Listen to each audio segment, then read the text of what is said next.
কখনো কখনো রাতে সবাই ঘুমিয়ে পড়ার পর আমি চুপচাপ বসে একটা কথা ভাবি, যদি কোনোদিন সত্যি সত্যি সফলতার দেখা পাই, যদি কোনোদিন মানুষ আমার নামটা একটু চিনতে শুরু করে, যদি কোনোদিন আমার গল্পটা কেউ শোনে, তাহলে সেই গল্পের রানী কে হবে জানো? আমার মা।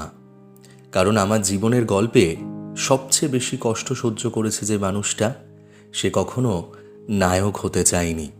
সে শুধু চুপচাপ আমার পাশে দাঁড়িয়ে থেকেছে। আমরা যখন ছোট ছিলাম তখন বুঝতাম না মায়েরা আসলে কত বড় যুদ্ধ লড়ে। আমরা শুধু দেখতাম মা সব সময় আছে, খাবার চাইলে খাবার আছে, অসুখ হলে মাথায় হাত আছে, মন খারাপ হলে একটা কাঁধ আছে।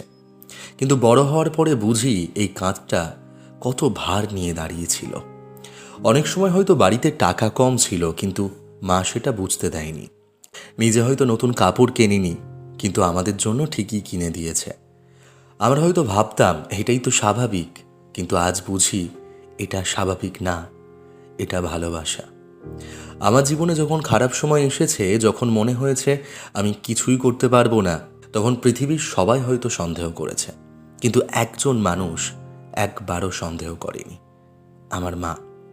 সে হয়তো বড় বড় কথা বলেনি, খুব বেশি জ্ঞানও দেয়নি, শুধু বলেছে চেষ্টা করে যা, আমি আছি। একটা ছেলে যখন ব্যর্থ হয়, পৃথিবী তখন তাকে ব্যর্থ বলে। বন্ধুরা ধীরে ধীরে দূরে সরে যায়, আত্মীয়রা আলোচনা করে, হাসাহাসি শুরু করে, নানা দিক থেকে ছুটে আসে নানান প্রশ্ন। কিন্তু মা মা কখনো প্রশ্ন করে না। মা শুধু একটা জিনিস দেখে, তার সন্তানটা এখনো চেষ্টা করছে কিনা। অনেক সময় আমরা রাগ করে কথা বলেছি, মায়ের কথা শুনিনি, হয়তো অনেক সময় তাকে কষ্টও দিয়েছি। কিন্তু অদ্ভুত ব্যাপারটা জানো কি, আমাদের সব ভুলের পরেও মা ঠিক আগের মতোই ভালোবাসে, কোনো হিসেব ছাড়া। আমি জানি না ভবিষ্যতে আমার জীবন কোথায় যাবে। হয়তো আমি সত্যিই সফল হব, হয়তো কেউ আমার নাম মনে নাও রাখতে পারে, কিন্তু একটা স্বপ্ন আমি প্রায় দেখি। একদিন একদিন যদি আমি সত্যি কিছু হয়ে উঠি, তাহলে একটা বড় মঞ্চে দাঁড়িয়ে সব মানুষের সামনে আমি শুধু একটা কথা বলবো, আজ আমি যা কিছু আমার মায়ের জন্য।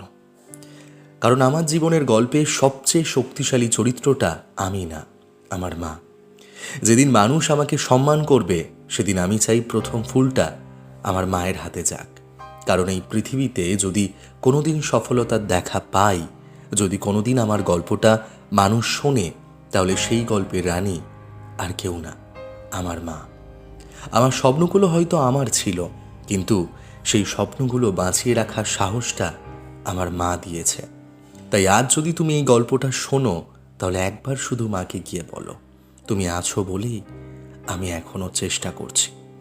বিশ্বাস করো, এই একটা বাক্য একটা মায়ের জন্য পুরো পৃথিবীর সমান।